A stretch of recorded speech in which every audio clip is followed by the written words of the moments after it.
Yang paling recent aja, ada anak terlantar yang ditemukan di depan Mall Jakarta Selatan yang dibawa ke rumah sakit. Kalau dilihat sedih banget. Anak yang ditelantarkan dan tidak tahu jati diri, nggak tahu bapaknya di mana, nggak tahu mamanya di mana, karena kan melarat udah dan nggak bisa ngomong karena luka bakar semua. Terus kemarin ke NTT, orang tuanya, bapaknya kandungnya memperkosa anaknya sendiri, terus anaknya hamil, terus di rumah aman itu anaknya sama korbannya sama anaknya, karena menunggu sampai lahir kan. Baru umur berapa? 14 tahun. Kemarin Kupang beda lagi. Kupang itu kan ada yang namanya kawin tangkap. Nah itu masih ada. Makanya kemarin diviralin lah anak 14 tahun menikah dengan 18 tahun. 14 dengan 16 kalau nggak salah. Yang itu dikawin tangkap, orang tuanya memang sadar. Tapi balik lagi, itu juga karena sosial. Sudah masuknya urgent gitu ya Bu ya? Urgent, darurat.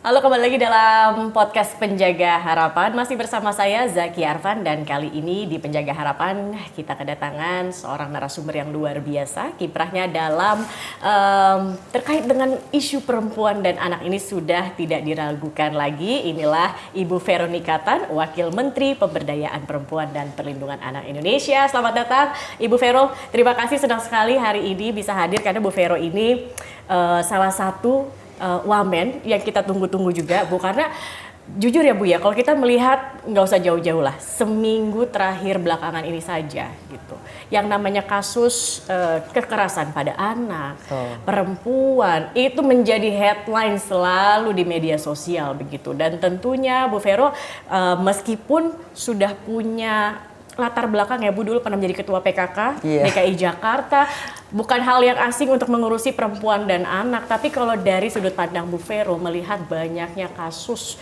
terhadap perempuan dan anak, bagaimana Ibu melihatnya? Apakah ini juga salah satu concern yang akhirnya Ibu maulah masuk ke politik kalau ditawarkannya untuk hal seperti ini gitu? Iya, thank you Mbak Zakia. Salam kenal juga. Salam kenal. Dan senang bisa ada di sini karena bagaimana juga saya mewakili perempuan dan anak ya. Di belakang, apalagi ketika masuk pertama menjabat, ya memang diminta sama Pak Presiden mau membantu nggak di perlindungan anak dan juga pemberdayaan perempuan. Saya bilang siap Pak, karena memang mungkin itu udah destiny ya.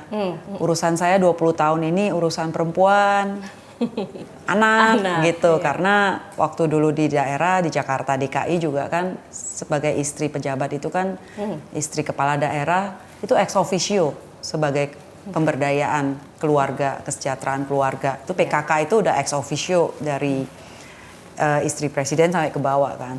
Dan hari ini ada di Kementerian Pemberdayaan Perempuan dan Perlindungan Anak, saya mikirnya ya harusnya kerjanya memberdayakan perempuan kan, walaupun perempuan itu udah berdaya sendiri sebenarnya, asal dikasih fasilitas.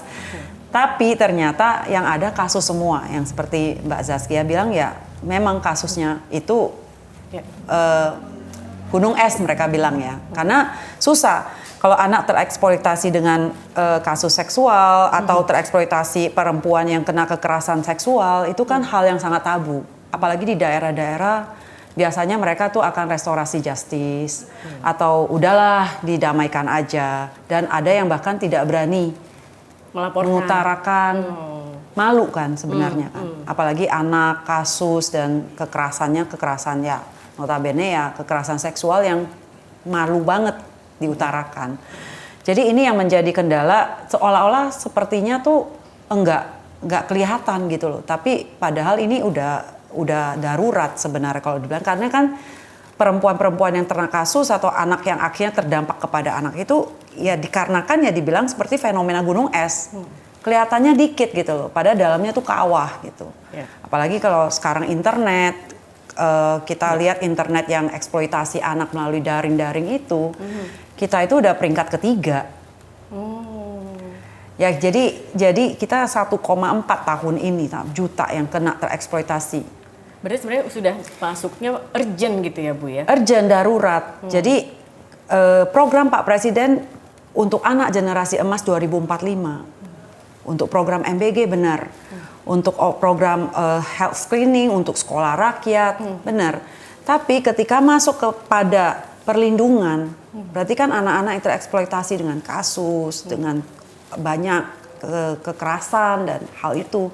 Nah inilah yang bagaimana kita membuat sebuah sistem yang integrasi, melihat bahwa bagian dalam pemberian, bagaimana dijemput bola ke MPPPA, bagaimana dalam keluarga ini, family planning, pencegahan, supaya tidak terjadi, inilah yang harus menjadi program dari kita. Tapi sebelum kita bisa masuk ke pencegahan ini, memang yang datang itu masalah semua, kasus. Jadi nggak keburu. Nggak keburu Satu napas. belum selesai, ini ada lagi. Betul, ada tiap lagi. hari selalu berdoa jangan sampai muncul lagi. Tapi bersyukur sekarang lebih berani speak up. Yeah. Jadi dibilang seneng ya nggak seneng. Tapi dibilang ada kemajuan ya minimal sekarang kita bisa mengencourage perempuan. Kita berani mengencourage dan anak-anak atau perempuan kita tuh berani speak up gitu loh. Minimal dengan adanya daring di media diviralkan itu, betul. ya minimal dilihat gitu loh bahwa inilah ancaman kita, inilah permasalahan kita. Kalau kita bisa proses di pencegahan atau apapun, tapi minimal ketika korban-korban kena kasus, apa yang harus kita lakukan? Emergency call gitu, darurat yang harus dan negara harus hadir buat itu. Betul. Makanya Kemen PPA itu mencoba membuat beberapa proyek lah ya, maksudnya yang bukan membuat yang baru, sebenarnya udah ada bagaimana kita memperkuat sistem integrasi, kolaborasi. Karena kan memang kata kunci dari Pak Presiden kan kolaborasi ya. Betul. Itu yang menjadi kunci kita sehingga kita semangat gitu loh. Karena antara wamen-wamen, kementerian semua itu enak. Kita butuh apa? Cepet gitu loh. Jadi ini yang memberi semangat ya. Artinya kalau ada kita sakit atau apapun, yang penting kita tahu sakitnya apa, ya kita bisa memperbaiki. Tentu balik lagi ketika kita bilang harus memperbaiki, kita perlu tools, kita perlu SDM, kita perlu pemberdayaan, penguatan layanan. Nah ini yang sedang kami kerjakan. Gitu. Oke, baik. Tapi saya ingin tahu nih Bu Vero, dari sekian banyak kasus begitu. Mungkin Bu Vero juga pernah terjun langsung begitu ya Bu ya, mendampingi, memberikan pendampingan dan lain-lain gitu kepada mungkin korban dan lain-lain. Ada tidak Bu mungkin kasus momen yang buat Ibu menyentuh, berkesan selama Ibu menjadi wamen atau bahkan sebelumnya terkait dengan perempuan dan khususnya anak-anak ini Bu? Wah, kalau misalnya mau bilang kasus, jujur ya sebelum jadi wamen ini, saya nggak membayangkan kasus yang mengerikan yang terjadi yang dilihat setiap hari. Misalnya yang paling recent aja, ada anak terlantar yang ditemukan di depan Mall Jakarta Selatan yang dibawa ke rumah sakit. Kalau dilihat sedih banget. Anak yang ditelantarkan dan tidak tahu jati diri, nggak tahu bapaknya di mana, nggak tahu mamanya di mana. Karena kan melarat udah dan nggak bisa ngomong karena luka bakar semua. Ini satu yang paling deket ini yang sedang Bu Menteri juga menjenguk gitu. Tapi kita juga di backup ada yang bantuin bagaimana pendanaannya supaya anak ini bisa menjalankan operasi. Dan sekarang masih ada di rumah sakit. Nah anak ini masih umur 7 kurang lebih lupa ya sekitar segitu masih kecil gitu loh. Tapi ditelantarkan gitu loh. Nah yang kedua kita juga lihat ya banyak ya sebelum hari pertama tahun lalu itu udah banyak banget kasus anak diperkosa. Terus kemarin ke NTT orang tuanya yang bapaknya kandungnya memperkosa anaknya sendiri, terus anaknya hamil, terus di rumah aman itu anaknya sama korbannya sama anaknya karena menunggu sampai lahir kan. Baru umur berapa? 14 tahun. Terus ada anak yang sekolah lagi kuliah, tiba-tiba perkosa pamannya. Nah ini bapak tanda petik kita nggak bilang bapak darah ya, mungkin bapak angkat, tapi ada juga kejadian papa kandungnya memperkosa anaknya sendiri juga dan disuruh diem gitu. Nah hal-hal seperti ini kan yang penting kita lihat ada hal-hal seperti ini banyak. Tapi kan yang penting kita bagaimana membuat satu solusi. Pelaporan, pendampingan hukum, pendampingan psikolog dan segala macam harus tepat dan cepat. Karena penanganan kasus kan. Betul. Dan setelah kami melihat memang dalam penanganan kasus itu kita perlu sistem dan integrasi yang ada, tentu akhirnya balik lagi kepada kita. Kalau kita tidak bisa mempercepat dalam penanganan kasus, yang terpikir kita adalah memberikan ketahanan resiliensi. Berarti kita harus mengajar anak-anak kita itu untuk melek hukum, mengajar anak-anak kita itu batasan-batasan, mengajar anak kita itu batasan-batasan ketika orang sudah menyentuh di daerah yang batasan-batasan, kita harus mengerti itu udah ke area.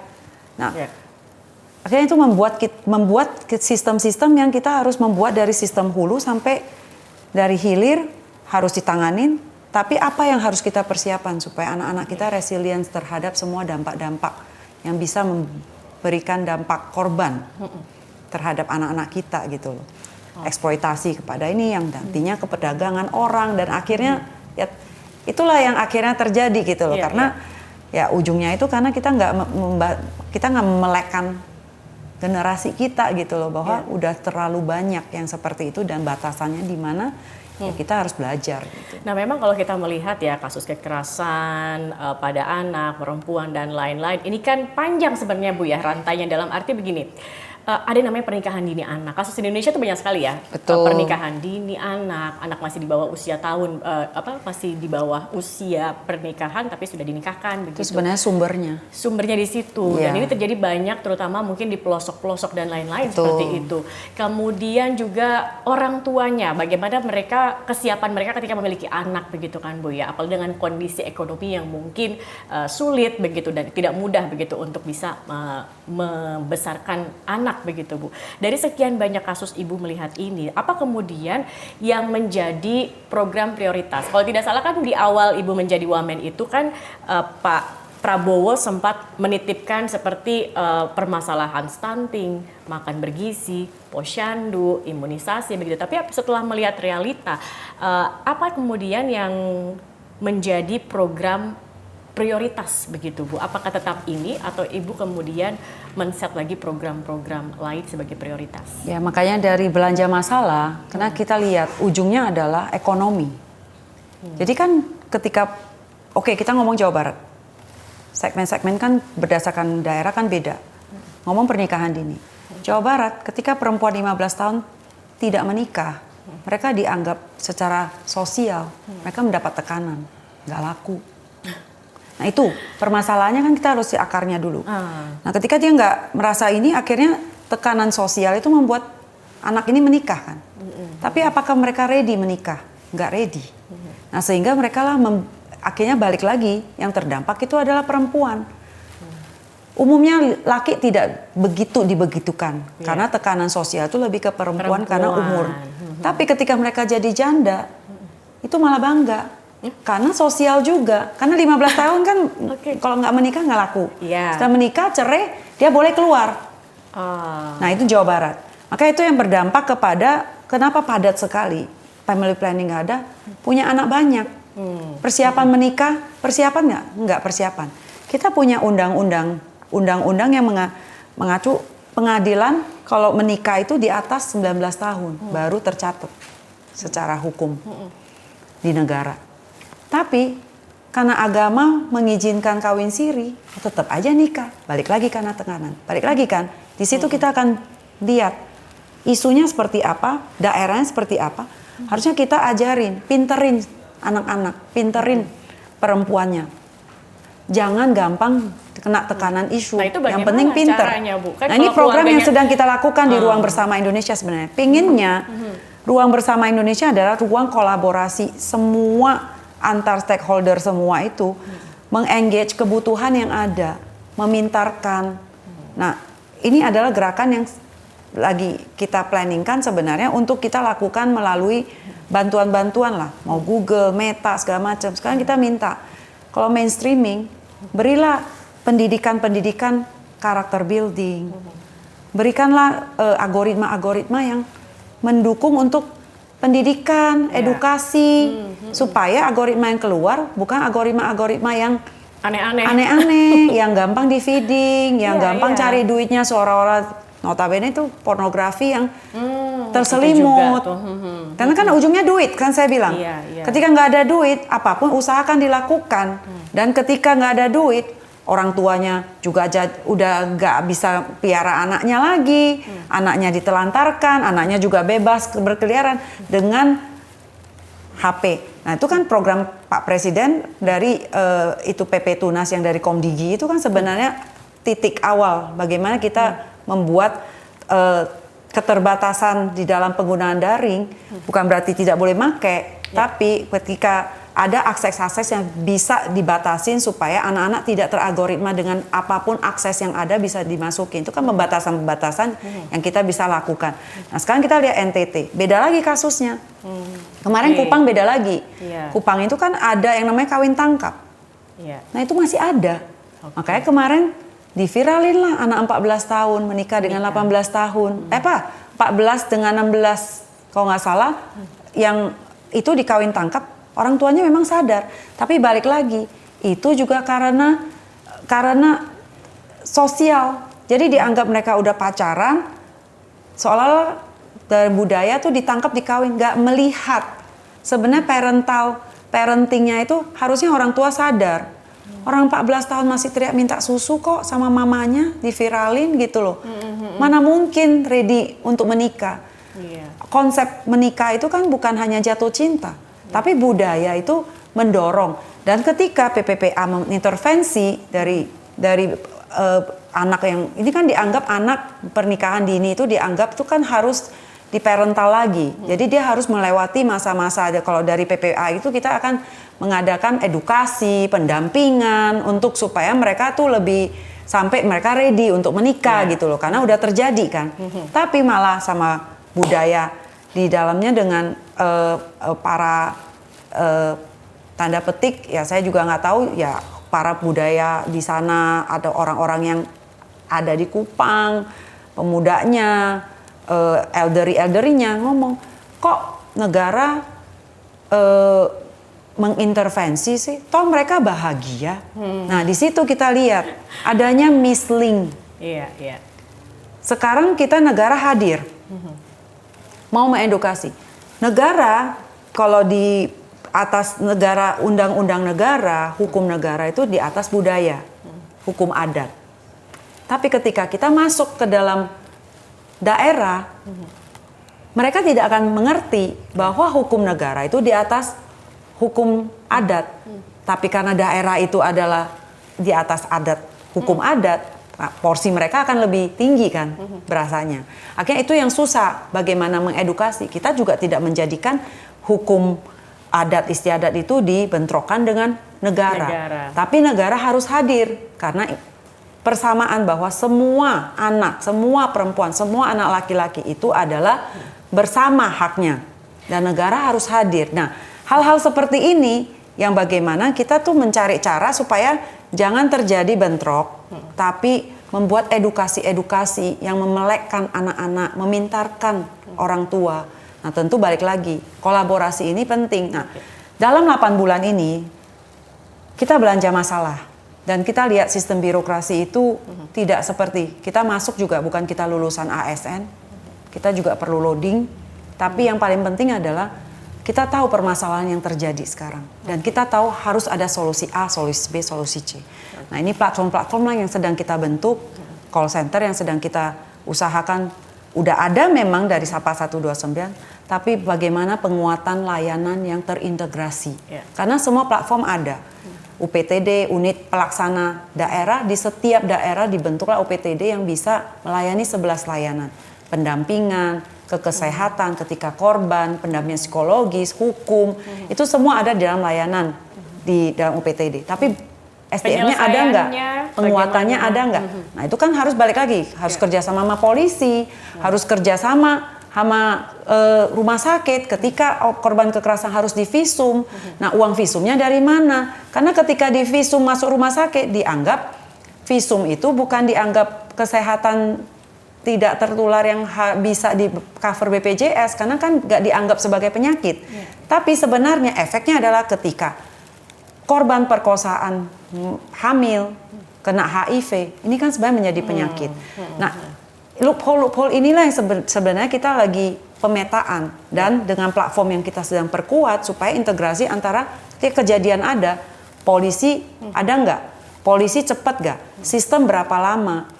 Harus sampai kasusnya minimal ingkrah 2 tahun, nggak boleh lebih dari itu. Bagaimana pengawalan? Ini kan perlu sistem integrasi yang kuat. SAPA 129 ada, tapi masih manual. Nah ini yang sedang diadakan penguatan SAPA 129 yang terintegrasi. Terus ruang bersama itu lebih ke pencegahan. Bagaimana itu penting, edukasi, itu ya. Bagaimana membuat ruang engagement bersama, kolaborasi semua.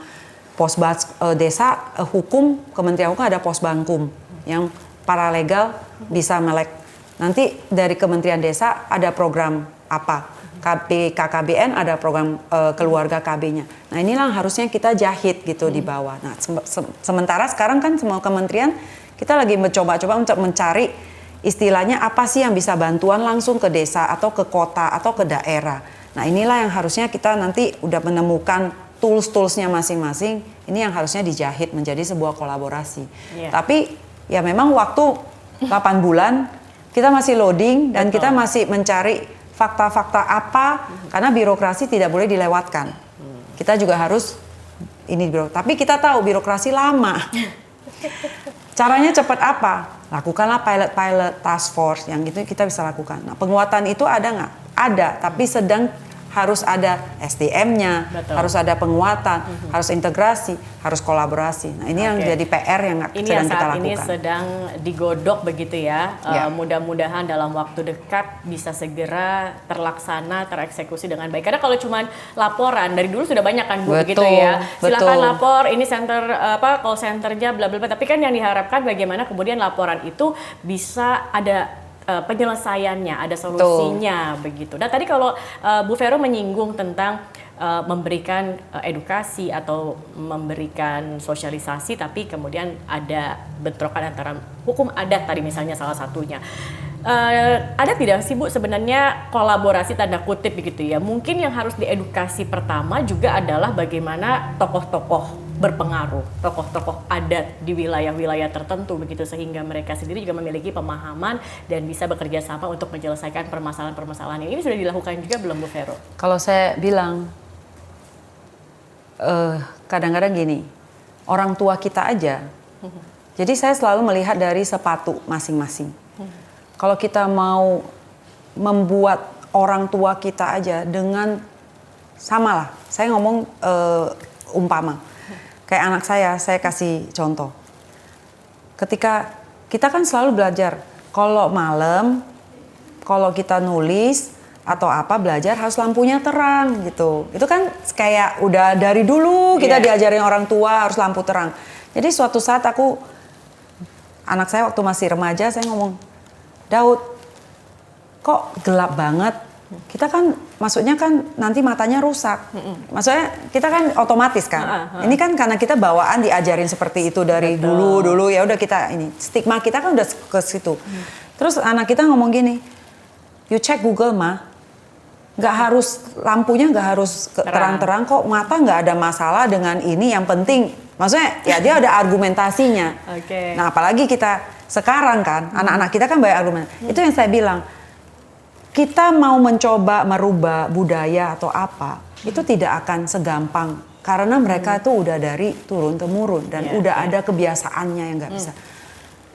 Maka ini contoh yang saya lihat juga. Bali aja yang udah begitu upgrade, yang sampai udah internasional datang. Dan terbuka banget. Budaya Balinya kuat banget gak? Kuat. Jadi kita tidak akan bisa membentrokan budaya-budaya yang ada, apalagi udah sekelas Bali ya. Tapi masih ada nggak budaya perempuan yang patriarki dan segala macam? Masih gitu loh. Jadi yang paling penting adalah caranya kita sekarang. Kita nggak bisa. Yang penting kita kolaborasinya, saya bilang gini, pintarkan perempuan saja, bikin perempuan berekonomi, bikin perempuan beruang. Bukan arti kita mata duitan gitu ya, enggak gitu loh. Tapi maksud aku, ketika perempuan punya akses finance, ketika perempuan tahu bahwa perempuan itu adalah bukan kepala ibu rumah tangga, tapi dia kalau ketika dia memang petani, ya dia petani gitu loh. Sehingga akses finance bisa ke dia gitu. Nah, kita tinggal pinterin aja karena kita banyak sekali perempuan temukan daerah itu perempuan itu just like meant to be. Hidup saya begini. Bagaimana kita pinterin dia supaya ketika dia punya ekonomi, dia punya perempuan, dia punya uang, dia punya istilahnya dia pasti akan dia punya finance aja lah. Dia akan menolong anaknya gitu loh. Jadi contoh yang di NTT saya bilang itu budaya kenceng banget. Maksudnya budaya kuat gitu loh. Mau gimana pun ya budaya patriarki memang udah di sana gitu loh. Perempuan penenun. Ketika saya ngomong ke nenek, anak kelas 5 SD itu pinter nenun. Karena budaya udah diturunkan kepada anak perempuan. Karena merasa ya memang itu nasibnya. Ya. Stigma perempuan tuh gitu. Nanti ujung-ujungnya hanya betul. di dapur saja atau begitu. Ke dapur saja lah, gak usah sekolah tinggi. Which is sebenarnya nggak salah juga, tapi pilihan. Menurut saya. Tapi ketika anak dia tumbuh, anak laki dan anak perempuan, harusnya kita memberikan akses yang sama. Kesempatan sekolah, kita harus memberikan kesempatan yang sama untuk sekolah. Semua harus sehingga mereka tumbuh sejajar gitu loh. Bukan sejajar dengan nanti suatu saat mereka mau menikah, mereka mau menerima untuk oke, saya dukung suami, saya mau di rumah, itu nggak apa-apa. Tapi awal-awal akses itu kita harus didik. Jangan kasih kejomplangan. Kita udah memberikan akses yang sama. Kepada perempuan kita didik. Kalau memang kamu petani, kayak kemarin di NTT kita lihat bambu-bambu, banyak mama bambu, ada mama bambu yang kita kasih pembibitan. Bagaimana kita kerjasama dengan perhutanan, bahwa ada perhutanan sosial kalau memang bukan kepala keluarga yang bekerja perempuan, berikanlah itu kepada perempuan. Betul. Sehingga community perempuan itu, penggerak perempuan itu, dia orang sadar bahwa dia orang bukan cuma ibu rumah tangga, mereka itu adalah penggerak ekonomi. Nah itu yang kadang-kadang kita pikir kita bisa mendidik mereka seperti itu, kita bisa mengedukasi mereka, hanya tinggal diklikkan aja gitu loh, karena mereka itu udah berdaya sendiri gitu. Nah kejadian kalau yang seperti NTT ketika kita ngobrol sama kepala desa, mereka cuma ngomong gini, iya Bu, yang membibit, kan saya iseng kan, saya nanya, ibu-ibu aman nggak semua? Semua pada diem, aman. Karena mereka nggak berani ngomong. Mereka KDRT pun nggak berani ngomong. Memang udah merasa ya udah hidup saya kayak gini ya ginilah, pasrah aja gitu. Tapi mereka pekerja, pembibitan mereka, yang manen, yang menanam suaminya. Nanti yang menghasilkan panen si istri. Artinya apa? Kalau di dalam company mereka udah partnership. Tapi ketika menjual, yang megang duitnya laki. Terus kalau laki yang namanya udah punya duit, daerah sana, kadang-kadang kalau udah situ kan tua ya, ada tua, minum, ada duit, mungkin dipakai, pulang nggak kasih duit. Nah itu yang terjadi sebenarnya. Akhirnya KDRT. Nah kita melihat belah masalah-masalah yang ada, sehingga kita lihat banyak sekali perempuan-perempuan yang sebenarnya mereka udah petani tapi KTP-nya masih ibu rumah tangga. Terus kita lihat loophole-nya di mana. Ketika financing bank mau bantu, nggak bisa. Kalau KTP-nya ibu rumah tangga, akses finance-nya nggak ada. Jadi banyak penemuan-temuan kita yang harusnya kita jahit. Bagaimana perhutanan sosial tidak melihat kepala keluarga sebagai penerima manfaat. Tapi perempuan bisa menjadi penerima manfaat. Ketika kepala keluarga menerima manfaat, tingkat dibagi. Yang bekerja itu siapa? Perempuan kah? Ya nggak apa-apa, perempuannya yang menerima manfaat. Jadi afirmasi-afirmasi yang seperti 30% penerima manfaat harus dikasih kepada perempuan. Nah itu harus dibuka melalui kebijakan-kebijakan yang kita lakukan melalui pilot-pilot. Nah ini yang harusnya kan menjadi kebijakan yang kita bawa Jadi perempuan ada di kementerian manapun, afirmasi 30% untuk partisipasi perempuan di politik, itu kan menjadi akses. Tapi bagaimana di desa-desa ketika pembagian perhutanan sosial, bukan mau urusin perhutanan sosial, di dalamnya harus dimasukkan perempuan supaya anaknya terlindungi gitu. Tapi kalau memang bapaknya baik, yang bapaknya menerima dan itu nggak apa-apa. Tapi kita harus memastikan kalau itu memang perempuan yang bekerja, perempuanlah yang harus dapat. Jadi manfaatnya. Nah, jadi itulah yang sebenarnya bagaimana Kemen PPA ini bekerja untuk ke semua kementerian dan lembaga itu untuk memastikan jangan lupa ya perempuan diikutkan. Betul. Ke desa, musrembang, jangan lupa ya, ke perempuan itu harus ikut di dalam partisipasi pemberi suara. Karena perubahan iklim semua, yang tahu perempuan. Ketika nggak ada air, ketika sungainya kering, itu semua yang tahu perempuan. Bapaknya kerja keluar mungkin. Nah kira-kira kadang-kadang terlalu detail ngomongnya, karena kalau kita tidak turun, kita tidak lihat lapangan. Kita tidak tahu loophole itu di mana yang harus dijahit, yang kadang-kadang nggak kelihatan, tapi seolah-olah udah ada gitu loh. Betul. Karena peran perempuan, ibu, istri itu kan juga besar begitu ya dalam keluarga ya, Bu ya. Mungkin kalau laki-laki pencari nafkah, tapi kalau perempuan itu kan mengurusi banyak hal. Terkadang juga ikut mencari nafkah, tapi juga membesarkan anak, mengurus suami, mengurus segala perintilan rumah tangga. Saya ingat dulu nih mungkin sedikit curhat juga, almarhum papa saya pernah bilang, anak perempuan, aku manggil Abi kan, anak perempuan Abi itu pokoknya harus sekolahnya tinggi begitu, nggak boleh sekolah cuma misalnya di tingkat tertentu begitu. Kenapa? Terserah nanti mau kerja atau mau jadi ibu rumah tangga nggak apa-apa. Tapi kalau semakin kita banyak mengenyam pendidikan, perspektif kita semakin luas. Kita semakin banyak wawasan, banyak melihat seperti apa dunia. Jadi ketika kita membesarkan anak, kita tuh lebih tanda kutip banyak hal yang mungkin hal-hal sepele gitu Bu. Misalnya kayak tadi, benar gak sih kalau anak masalah lampu, kalau kayak Bu Vero tadi bilang terang gelap, mungkin pas anak ngomong gitu kita jadi punya inisiatif untuk googling. Oh ya emang iya ya, ada jurnalnya, memang ada apa ini omongan dari mana, apakah bisa dipercaya atau enggak. Jadi lebih teredukasi dan dia bisa membesarkan anak juga lebih baik begitu. Ini yang aku tangkap. Jadi sebenarnya memang pemberdayaan perempuan ini sangat penting sekali dilibatkan dalam segala aspek begitu ya Bu ya. Ini sangat penting sekali dan ini menjadi salah satu concern dari PPPA sendiri. Iya, sebenarnya saya bilang kalau kita ini, kalau ibu rumah tangga ini yang juga menjadi sebenarnya program yang jadi roadmap-nya juga ada di karena dari G20 itu juga sudah mendeklarasikan bahwa care ekonomi itu menjadi ekonomi baru. Jadi banyak sekali perempuan-perempuan yang sebenarnya mempunyai peran ganda di rumah. Kalau ngurus satu rumah itu manajer loh kalau di luar. Benar. Dan lelah ya Bu ya. Lelah kan. Kita sepertinya semua ada hari liburnya. Benar. Dari ujung nyiapin makanan, beli, semua ngaturin PRT, bagaimana manage itu kan sebenarnya dilihat hal kecil. Tapi ini adalah manajemen. Betul. Nah, kalau kita udah bisa manajemen dan ini segala macam, apakah ini harus diapresiasi? Apakah care workers?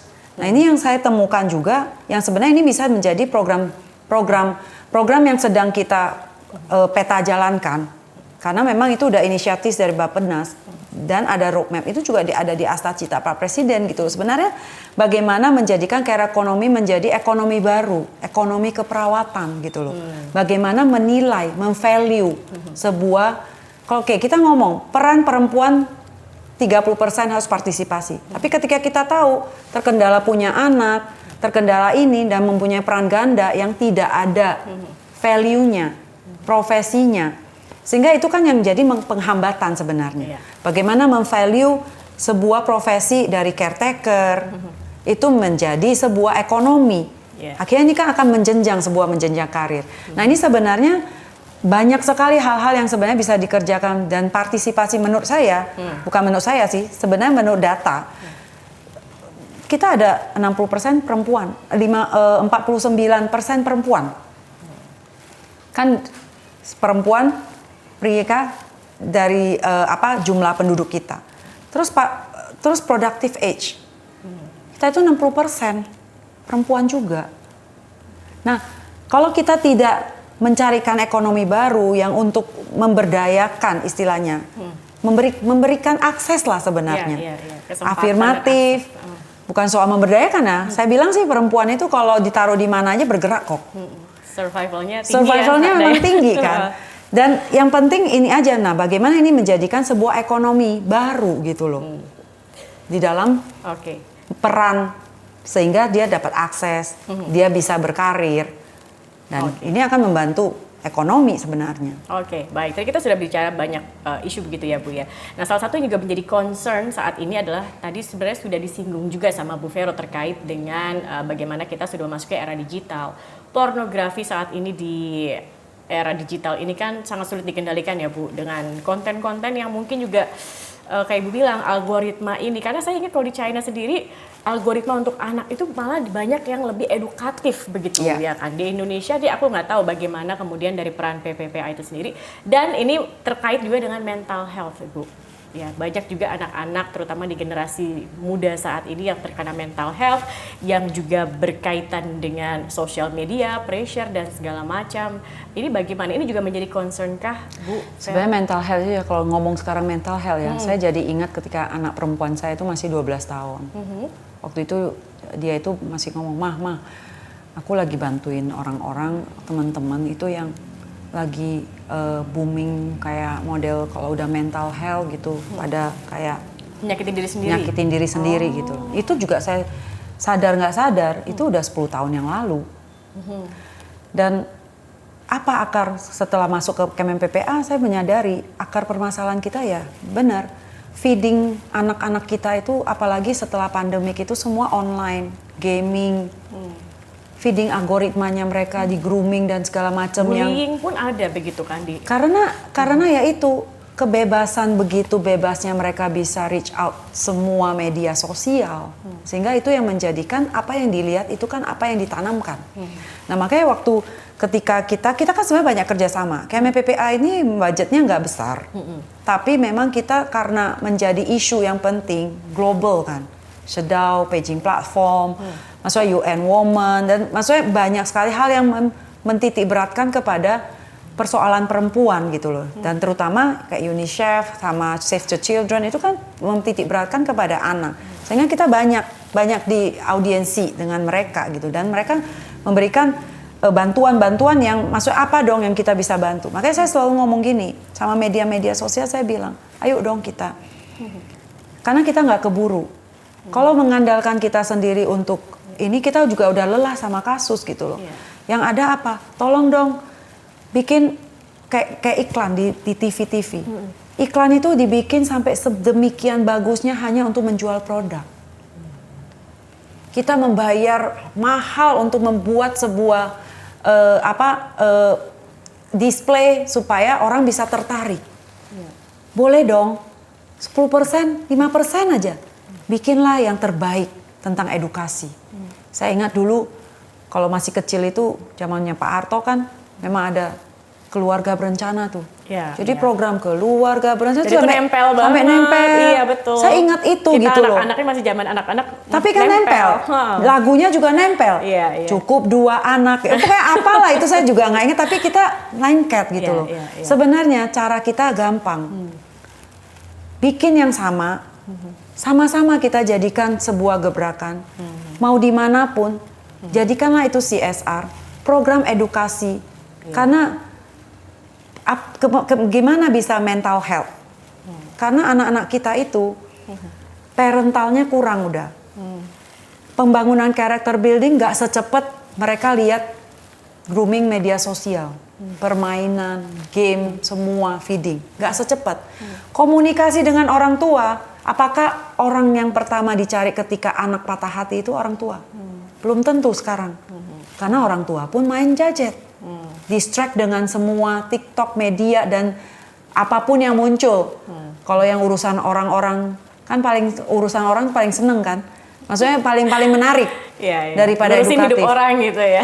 Nah sekarang kita lihat banyak AI. Bagaimana menggunakan AI itu menjadi sebuah tools yang sebenarnya algoritmanya itu mendidik. Karena sekarang saya juga lihat banyak algoritma dari tools-toolsnya AI itu yang membuat pendidikan itu juga sudah ada kelihatan. Tinggal algoritmanya gimana banyak. Tinggal bagaimana media-media menggunakan memanfaatkan tool yang sama, teknologi yang sama, membuat sebuah edukasi, parenting, melek hukum kah atau menghati-hatikan anak-anak kita dari grooming. Tapi kan bisa dibentuk sebenarnya. Ini tinggal kreatif, tinggal mau atau enggak.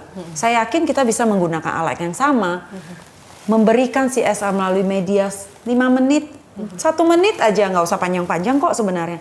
Tapi itu serentak dilakukan semua media untuk mengedukasi dan konsisten terus-menerus begitu hingga karena menempel. Itu akan nempel. Karena Betul. kita kan selalu akan nempel dengan apapun yang kita lihat terus. Kalau yang algoritma yang kita lihat itu terus, ya anak akan belajarnya itu terus.